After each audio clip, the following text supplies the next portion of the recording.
on the night of the birth. For she, radiallahu ta'ala anha, the one whom Allah subhanahu wa ta'ala chose for her body and for her womb to be the chamber in which the blessed body of Muhammad and Rasulullah sallallahu alayhi wasallam for those 9 months. And she, radiallahu ta'ala anha, says, when I became pregnant with him, she says, I didn't feel any difficulty. I didn't feel any heaviness. And in fact, she also says, during my pregnancy, every month, I would see a dream, and in that dream to mention some of the prophets, and she would mention Sayyidatna Maryam, and she would mention Asiya, the wife of Fir'aun, that would come, and they would tell her and give her glad tidings, you are indeed holding the best of the creation, Muhammad sallallahu alaihi wasallam. And as some of the mawalid say, and when you give birth to him, then call him and name him Muhammad sallallahu alaihi wasallam. So Sayyida Amina knew exactly who she was holding, who she was carrying during those 9 months. But on the night of the Milad, and Rasulullah sallallahu alaihi wasallam, born in the month of Rabi'ul Awal, in the year of the elephant, Amul Fil,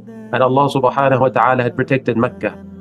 And when Sayyida Amina delivered Rasulullah sallallahu alaihi wasallam, as the books of Seerah narrate, and during the initial moments of his birth, he sallallahu alaihi wasallam was born and he was not crying. Just like Sayyidina Isa, when he was born, he was not crying, but the rest of creation cry, because there is no portion for shaitan to come and impact upon Nabi Muhammad sallallahu alaihi wasallam. And it was also said that when he was born, he was mukahal, and he had the kuhul on his eyes, and he was circumcised sallallahu alaihi wasallam. And he was born, and the position in which he came was the position of sajda, the position of prostration, because there is no human being, there is no angel, there is no creature that knows how to make sajda before Allah Azza wa Jal like Nabi Muhammad sallallahu alaihi wasallam. And on that night of his birth, Sayyida Amina says, the horizon was lit up, and this was before Fajr. It was completely dark, but she says the night sky was lit up and the horizon was lit up, such that I could see the camels of Sham, and I could see the palaces of Busra, the palaces of the great Assyrian region. She says, I could see this. So therefore night became as though it was day. Why? Because Nur had come down to the earth, and that was the Nur of Nabi Muhammad sallallahu alaihi wasallam in his light.